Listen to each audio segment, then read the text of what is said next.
Good day everyone. Medyo matagal tayo hindi nakapag-upload ng ng ganitong video related sa circuits. So medyo busy kasi tayo ng mga nakaraan at saka sa mga susunod pang araw medyo busy kasi tayo sa trabaho. So ngayon meron akong tawag nito, ito ay continuation doon sa topic natin about the inductive reactance. So ito, kung napanood nyo yung nakaraan, yung last video ko, so na-discuss ko doon yung about sa inductive reactance.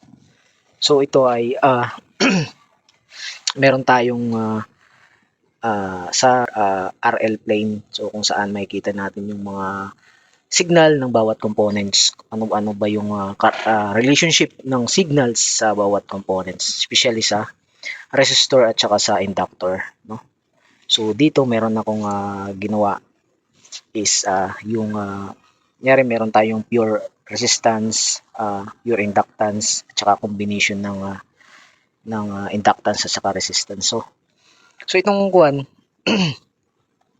ito yung pure resistance. Ano ba yung makikita natin signal in terms of current and voltage with respect to their, we call phase relationship or yung signal na makikita natin sa bawat components. So dito meron kasi itong tawag nito, pag let's say yung circuit natin is pure resistance or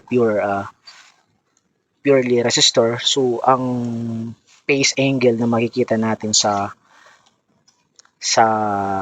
current at saka voltage is naka-in phase lang sila. So ibig sabihin, kung ano yung signal nung current mo ay ganun din yung voltahe mo. So kumbaga ano lang sila, in phase. Sabay lang yung signal nila. So walang tinatawag na phase separation or phase angle. And then pagdating naman dito sa pure inductance, meron tayong pagkakaiba. So kung dito in phase lang yung signal na makikita natin, pagdating sa pure inductance, meron tayong lagging na tinatawag. So yung current sa pure inductance, yung current lags the voltage by 90 degree. So dito sa representation natin, makikita natin ito yung voltahe, and then yung current ito na dotted line. So makikita natin dyan pag plinat natin sa scope, so mayroong separation na itong distance na to, kung susukatin natin yan, mayroong 90 degree na lagging between current at saka yung voltahe. Okay?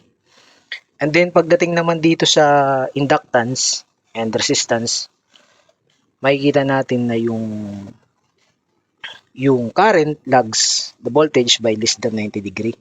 So yung sinasabing less than 90 degree, so pag nag-cross na yung signal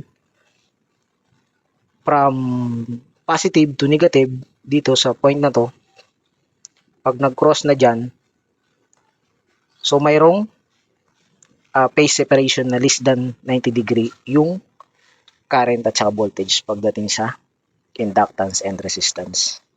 So mamaya mayroon akong ipapakita din na simulation, pero hindi ko kasi kailangan ko kasing magbayad pa ng tawag nito, parang add-ons doon sa application na ginagamit ko.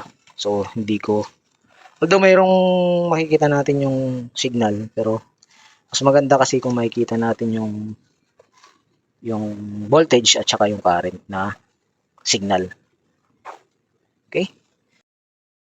Tayong problem regarding sa phase angle. Ano ba yung ano ba yung phase angle ng circuit na to in terms of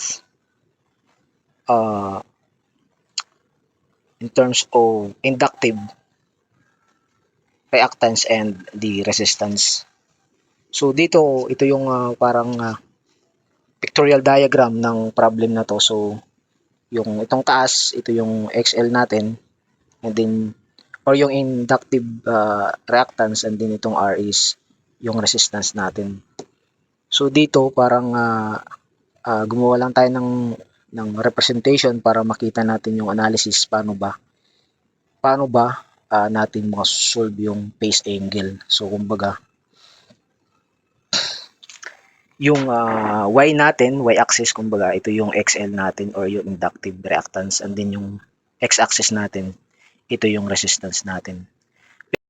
So dito, the formula of phase angle in an RL circuit is tan theta is equals to the ratio of the inductive reactance over the resistance, or theta is equals to inverse of tan times XL over R2. So, substitute lang natin yung value ng XL and resistance dito sa formula na to.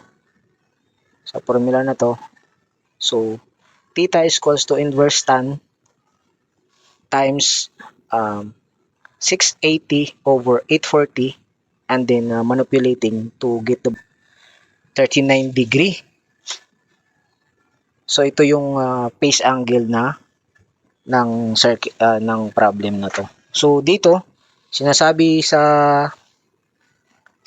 natin dito, pag ang inductance and resistance meron silang